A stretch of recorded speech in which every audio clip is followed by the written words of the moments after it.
બનાસકાંઠા જિલ્લાનું વિભાજન કરવામાં આવ્યું છે, એમાં કાંકરેજ તાલુકાનો થરાદમાં સમાવેશ કરવામાં આવ્યો છે.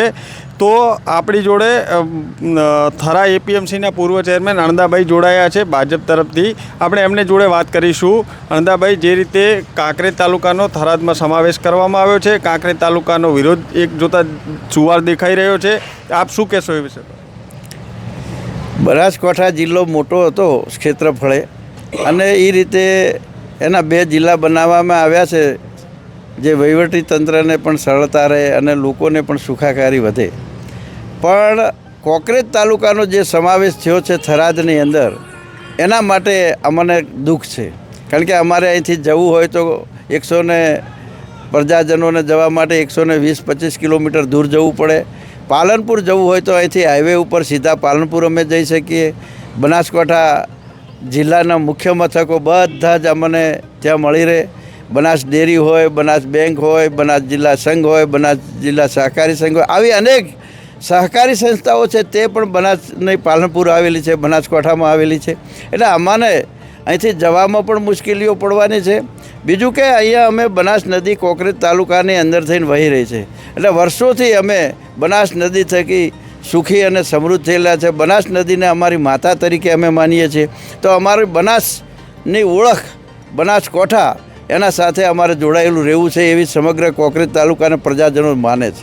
અને એના લીધે થરા બંધ રહેલું છે, સિહોરી પણ બંધ રહેલું છે. અને આજે સમગ્ર તાલુકાના ખેડૂતોએ પણ માર્કેટયાર્ડમાં માલ વેચવા નથી આવ્યા, એના ઉપરથી પણ ખેડૂતના ઘણા ફોન આવ્યા હતા. એના ઉપરથી પણ પ્રજાજનોનો આક્રોશ છે. અને અમારા પ્રજાજનોની જે વાત હોય એ ભારતીય જનતા પાર્ટીના કાર્યકર્તા તરીકે અમારે સરકાર સુધી પહોંચાડવી પડે. એટલે મેં લેટર લખીને પણ મારી વાત ભૂપેન્દ્રભાઈ મુખ્યમંત્રી સાહેબને મોકલી આપી છે. એટલે 100% મને વિશ્વાસ છે કે બનાસકાંઠા જિલ્લાને માં અમારો કાંકરેજનો સમાવેશ થશે. પ્રદેશ નેતાગીરીનો જે પ્રમાણે વિરોધ થઈ રહ્યો છે કે પ્રદેશ નેતાગીરી ઢીલી છે, તો શું આપને કે પ્રદેશના કોઈ નેતાઓને વિશ્વાસમાં લઈને આ નિર્ણય લેવામાં આવ્યો છે કે અંધારામાં રાખીને લેવામાં?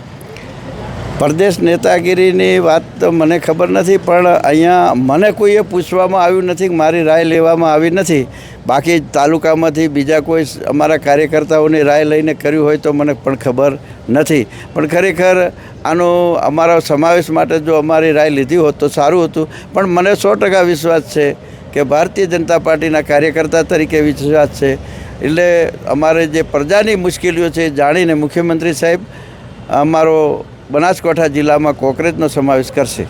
કાંકરેજ તાલુકાની કેદરી ઓફિસ છે, જેમ કે પ્રાંત ઓફિસ ડીસામાં છે, કેદરી ઓફિસ પણ હમણાં ડીસામાં ગઈ છે. ધીરે ધીરે સરકારી ઓફિસો બીજા સેન્ટરોમાં જતી રહી છે. અત્યારે કાંકરેજ તાલુકો પણ સમજો કે થરાદમાં જઈ રહ્યો છે. તો આ મુદ્દાને લઈને પ્રદેશ ભાજપ, અહીંની સ્થાનિક ભાજપના નેતાઓ આગળની શું રણનીતિ રહે છે? તમે વાત કરી એમ કાંકરેજ તાલુકાનો સમાવેશ થરાદમાં કર્યો છે, એનો અમને રંજ છે. પણ જે ટેજરી ઓફિસ ત્યાં વહીવટ માટે ડીસા ગઈ છે, અહીંયા કલેક્ટર ઓફિસ હોવી જોઈએ, પણ કલેક્ટર ઓફિસ પણ અમારી ડીસા છે. એટલે આ રીતે અનેક મુશ્કેલીઓ તો સામનો કરવો પડે છે. એના માટે અમે 100% સરકારશ્રીનું ધ્યાન દોરશે અને પ્રજાની માગણી છે એ રજૂ કરી અને પ્રજાને ન્યાય અપાવવા માટે ભારતીય જનતા પાર્ટીના કાર્યકર્તા તરીકે મહેનત કરશું.